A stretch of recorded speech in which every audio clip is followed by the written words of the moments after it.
Hey everyone, welcome to another video. Today we're talking about game sense and specifically taking a look at how to improve your field vision. If you can learn how to look at and interpret all the information that's going on in the game, you're going to have a much easier time outplaying your opponents. I think this is a really unexplored area and it's one of my first and favorite lessons anytime I'm coaching a team. And that's because later down the road when we're getting into topics like tactical analysis, I need to be able to trust that the players I'm working with are seeing the game in the same way that I am. And that's exactly what I'm going to help you do. Let's go. So when we're talking about vision, what we mean is your ability to interpret information on the field. And that's going to change depending on where you are, where you're facing, where the ball is, whether or not you're on ball cam, and a bunch of other factors. But essentially, we want to be able to see as much of the field as possible while we're rotating around in game, even if that means we have to move our camera or something. Because vision translates to information, and good information equals good decisions. So you can think of vision the same way you think of boost. When it gets low, you're probably not going to make a great play, and you probably need to go back and refresh your vision the same way you would go back and grab boost pads or something.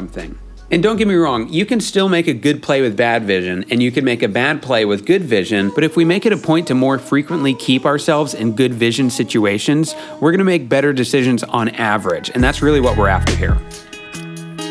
So now we're going to take a look at some examples of good and bad field vision. Our player here can pretty much see everything that's relevant to the play that's happening right now. They're not going to be super impactful in it because they're so far away, but they pretty much have full vision of the field here. And because of this, they're going to be able to better anticipate the next play, more so than, let's say, this player here. Looking at this person's camera, they're right underneath the ball. So even though they're closer to the play, they're still at a big disadvantage because they don't have any information as to what's going on around the play and where the threat is coming from. This is the most common bad habit I see getting picked up at the lower ranks and brought into the higher ones. And it's the habit of not falling back when you get in a position like this where the ball is flying above your head. Now this is gonna happen for newer players as you get used to the game, but the sooner you can break the habit, the better, because what ends up happening is that players get in this situation and they panic because they can't see anything. So they end up using a lot of boost to go up and usually get kind of a weak touch. And they think they're under pressure, and sometimes they are, but more likely than not, the entire lobby can see what you're doing, so you're really just making a soft touch that hands over possession. The sooner you can break this habit, the better. Near post rotations are another really common bad vision situation. So in this clip, you're going to see three players get a little bit drawn into the near post, and that's natural when people are trying to keep up with the pace of the game. But the reason this is such a big issue is because when you get drawn in like this, you lose all vision of the midfield. So you pretty much have to throw yourself at whatever ball comes through, because at this point, the only safe play is to assume that someone is up to take the shot. Here, the player we're watching is going to get the ball cleared pretty hard over their head, and as a result, it seems like they do panic a little bit. They try to go up and get a piece of it to slow down the attack. I see this all the time in threes, and it's a result of not understanding that usually, especially when the ball is coming from downfield like this, your teammates are going to have better vision and are going to be more equipped to handle this play. And I'm sure this player knows that. It's just that that lack of vision can create enough uncertainty to force an error like this. So this example starts coming up all the time in the higher ranks. Both players here have the right intention to make a pass downfield, but since they don't see the blue player waiting for this in midfield, it pretty much creates a free counterattack for the blue team, and the player that committed to this is stuck downfield and had to rotate back. This might have played out differently if they had seen that player in the midfield. And that's really all I'm asking you to do, is just to be aware of when those situations come up. I'm not asking you to try and always have good field vision. That's impossible. If you're getting pressured on defense, you're going to have bad vision. If you're taking risk and committing to plays, which you have to in Rocket League, you're going to end up with bad vision in some areas. The goal here is just mainly to be aware of it so that we can make better decisions in those situations, and if possible, reduce them entirely so we're not constantly making it more difficult for ourselves to make good decisions. Okay, so you understand what field vision is, you're ready to start looking for it in game. What kind of things should you be paying attention to? Well, let's go back to our example earlier where we said the player had good field vision. Now, if you're still new to the game or if you're champ 2, you're probably only looking at the ball in this situation. And actually, as you progress through the game, you'll learn that the ball is one of the last things you need to be looking at. It doesn't take very long at all to look at it and get the trajectory and speed of the ball. And once you've done that, you need to be looking at what's going on around it so you can anticipate and adjust to whatever play comes next. But there's tons of other things you need to be paying attention to as well. You probably want to know where your teammates are and what they're doing so you can play around them. You also want to make sure that you know where the other team is. Be sure to make a quick note where the net is in relation to you and the ball. Don't forget to check the field to see what boost is up and see how much boost you have in your own tank.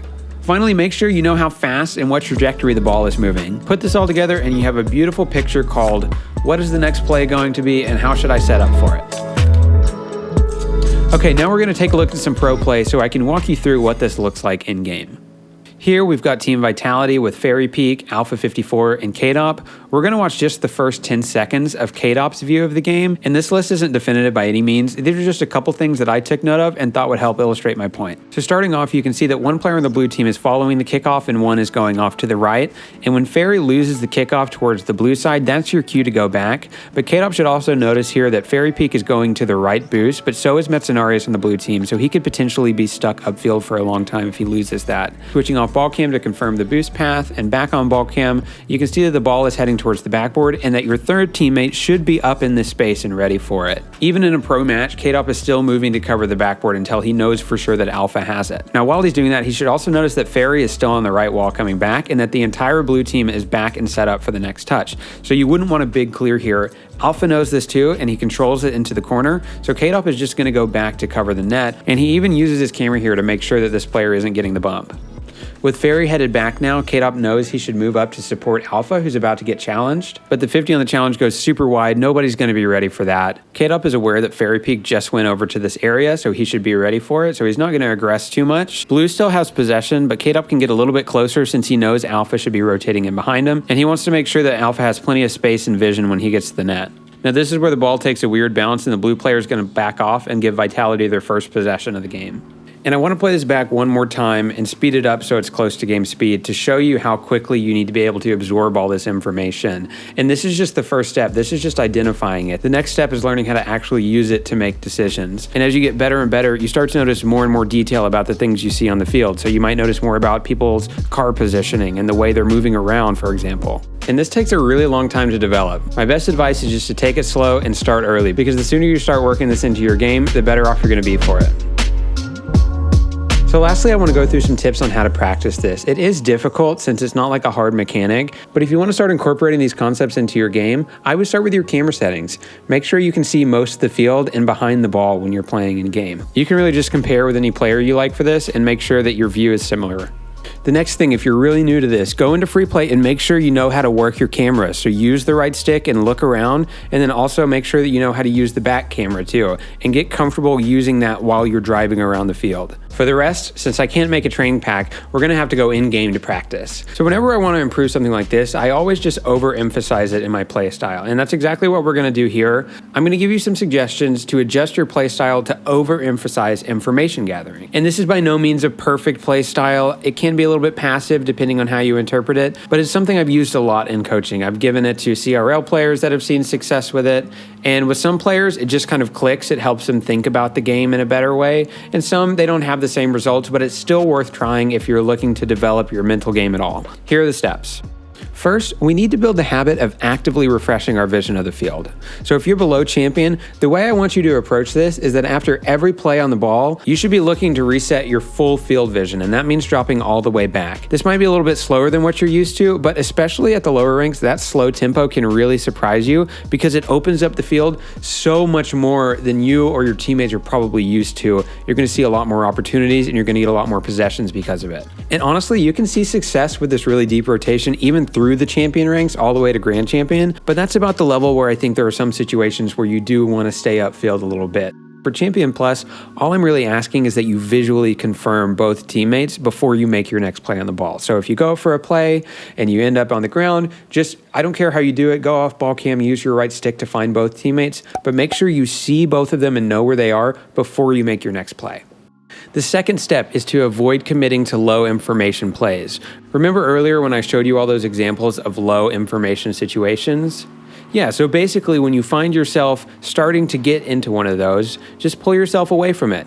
So if I'm chasing the ball into the corner or it's flying above my head, it would be best if I can just get out of that play completely and let a teammate with better position come in. And as long as you're not just leaving plays while you're in your teammate's sightline too much in a way that's confusing, you should see a ton of results from this. A lot of the time, if the other team doesn't just totally hand the ball over to your teammates are still going to get a better challenge than you would have, and you'll be ready to play off of it because you didn't commit in the first place. And finally, step 3 is just putting steps 1 and 2 together. So going forward, not only are we going to refresh our vision after every play on the ball, but we also want to refresh it anytime that we recognize that we've been in a low information area. So here's an example from the game I just showed you. This is right after the goal, and I notice early on that I am getting stuck in the net and I don't have a lot of information and that my teammate is probably somewhere nearby and might be confused by what I'm doing. So I have a brief moment, I go ahead and check out where my teammate is, and because I see them coming in, I have a lot of confidence that I can go out now. Now, unfortunately, that confidence didn't translate into a good shot. I completely botched it, but this is an example of me following this routine to make sure that I know where people are at all times.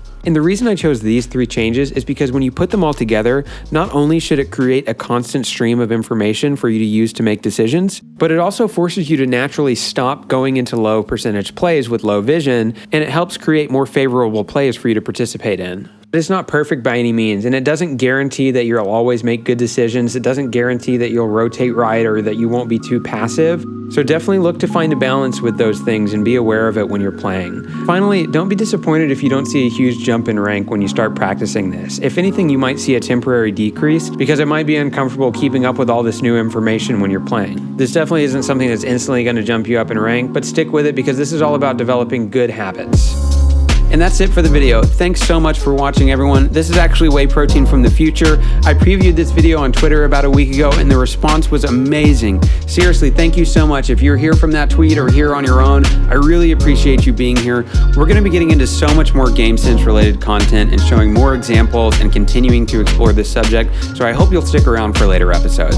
And feel free to let me know what you found most helpful in the comments so I can continue to make these videos even better. As always, thanks so much for watching. If you're looking for a creator to support, consider using my creator code. I'll put it on the screen. I hope you have a great day. I'll see you in the next one.